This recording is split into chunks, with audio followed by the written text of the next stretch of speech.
Sawadee Kap. Hi, I'm Jim Glasgow here with Coach Sam Parks. Today we're going to go over the elbow. We're going to go over the rear elbow and the mechanics involved in that. All right. What we're going to do is talk about how the elbow is disguised as a punch very often. It looks like the punch because it has the same mechanics. So when we're starting in a fighting stance, we're going to throw a cross. All right. In our cross, all right, we're going to use our entire body.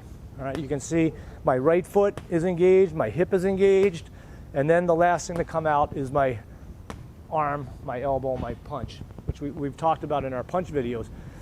But it looks very similar to the rear elbow in that my foot, if you look at my foot, the heel is going to come up, the knee is going to be engaged, and the right hip is going to be engaged. The last thing to actually be thrown is my rear elbow. All right. Very often you have to step in for that rear elbow. It's not always. If I'm in a tight situation, I can throw that elbow without stepping by pivoting that back foot.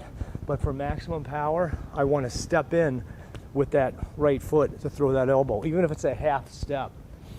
All right. So what we're going to do is we're going to just start with a jab cross.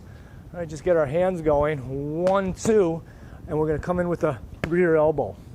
This is a punching distance moving into an elbow distance. Right, so for our jab cross is a punching distance. 1, 2. All right, now I want to throw my rear elbow. I'm going to step up with my left foot. My right foot is going to follow the right heel coming up, giving me the ability to push off into my right elbow. All right. When I throw my elbow, what I've got to do is have my hands high. Right, and I want to, when I say high, I mean above my shoulder. I do not want to throw my elbow from below my shoulder here. When I walk into my opponent, my hands are high because my opponent can elbow me here. When I throw my elbow, I want that to come at least my shoulder height. This is for a couple things. One thing is the maximum power for my elbow strike, and it also defends me if my opponent was to throw any kind of strike off of his hand. This is going to block my chin, block my head. So it serves a dual purpose. All right. So again, 1, 2, 1, 2, stepping up, rear elbow. My left hand stays up all times. Anytime I throw an elbow, the last thing you want to do is throw an elbow, have that hand come down, and you're exposed. All right. I want to throw my elbow high. My hand stays up high. Okay. Here. Here. All right. 1, 2. Then a rear elbow. 1, 2.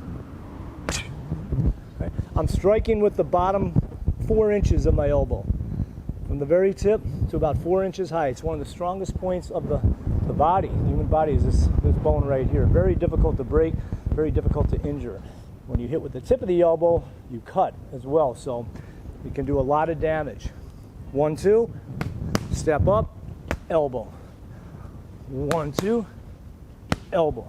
From the other side. 2,